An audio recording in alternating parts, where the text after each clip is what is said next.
Hi friends, welcome to Vani వంటిల్లు. ఈరోజు మనం మసాలా గుడ్డు కారం ఎలా తయారు చేసుకోవాలో చూద్దాం. మనం కోడిగుడ్డుని ఎన్నో రకాలుగా చేసుకుంటూ ఉంటాం కదా. ఈ మసాలా గుడ్డు కారం అంతకంటే ఎంతో అన్నిటికన్నా చాలా రుచిగా అనిపిస్తుంది. ఈజీగా తయారు చేసుకునే దీన్ని ఎలా తయారు చేసుకోవాలో చూసేద్దామా. మసాలా గుడ్డు కారంకి మసాలా రెడీ చేసుకోవాలి కదా. దానికి కావాల్సిన పదార్థాలు: 1 స్పూన్ ఇలా ధనియాలు తీసుకోండి, 4-5 లవంగాలు, కొంచెం చెక్క, 1 స్టార్ పువ్వు, 2 యాలకులు, 1 టేబుల్ స్పూన్ ఎండు కొబ్బరి పొడి. ఎండు కొబ్బరి పొడి పైన మీరు ఎండు కొబ్బరి ముక్కలైనా తీసుకోవచ్చు. 1 టేబుల్ స్పూన్ గసగసాలు, 1/2 టీ స్పూన్ జీలకర్ర, 4-5 వెల్లుల్లి గబ్బాలు తీసుకోండి. ఇప్పుడు తయారీ విధానం చూద్దాం.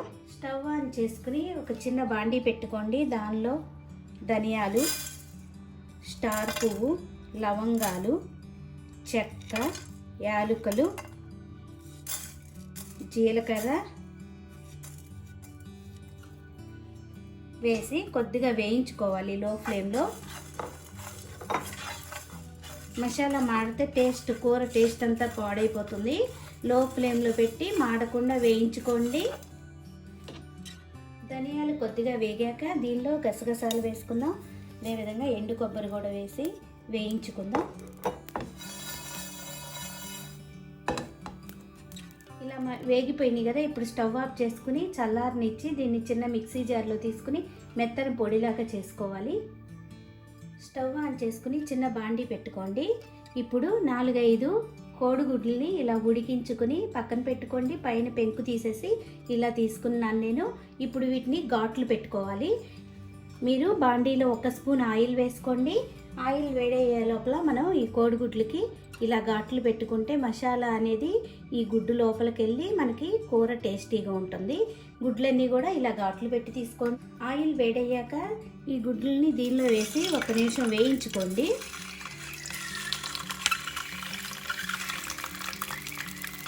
ఇలా వేగిన గుడ్లని ఒక ప్లేట్లో వేడిగా పెట్టుకుని అదే ప్యాన్లో 2 స్పూన్ల ఆయిల్ వేసుకోండి. ఆయిల్ వేడయ్యాక ఇలా 2 ఉల్లిపాయల్ని సన్నగా తరుక్కుని ఇప్పుడు ఈ ఆయిల్లో వేసుకోవాలి.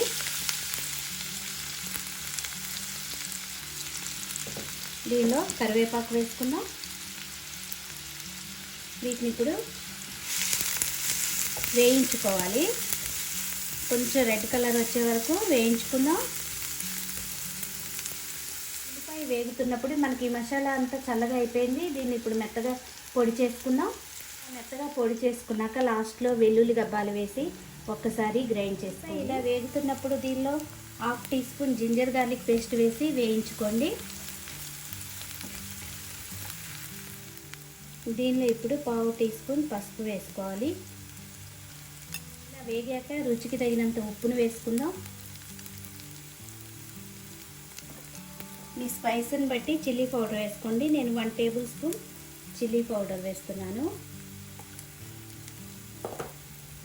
ఇది కొంచెం స్పైస్గా ఉంటేనే బాగుంటుంది, అందుకని కొంచెం కారం ఎక్కువే వేసుకోవాలి. దీనిలో ఇప్పుడు మనం రెడీ చేసుకున్న మసాలా పొడి వేసుకుందాం.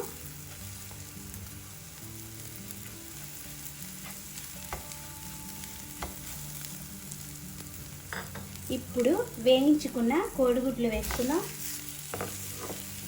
ఈ కోడిగుడ్డుకి ఈ మసాలా పొడి పట్టేందుకు కలుపుకోవాలి. మూత పెట్టి 2 నిమిషాలు వేగనివ్వండి. ఇట్లా మసాలా అంతా గుడ్డుకు పడుతుంది. ఫ్లేమ్లో పెట్టుకుని మాత్రమే వేగనివ్వాలి. 2 నిమిషాలు ఇలా వేగాక ఇప్పుడు దించబోయే ముందు సన్నగా తరిగిన కొత్తిమీర వేసుకుని స్టవ్ ఆఫ్ చేసేసుకోవచ్చు. ఎంతో టేస్టీ అయిన గుడ్డు కారం ఫ్రై రెడీ అయిపోయింది. మీరు కూడా ఇలా ట్రై చేసి చూడండి. ఈ వీడియో మీకు నచ్చినట్టయితే లైక్ చేయండి, షేర్ చేయండి, కామెంట్ చేయండి. మరిన్ని వీడియోల కోసం వనీ వంటిల్ని సబ్స్క్రైబ్ చేసుకోండి. Thank you for watching.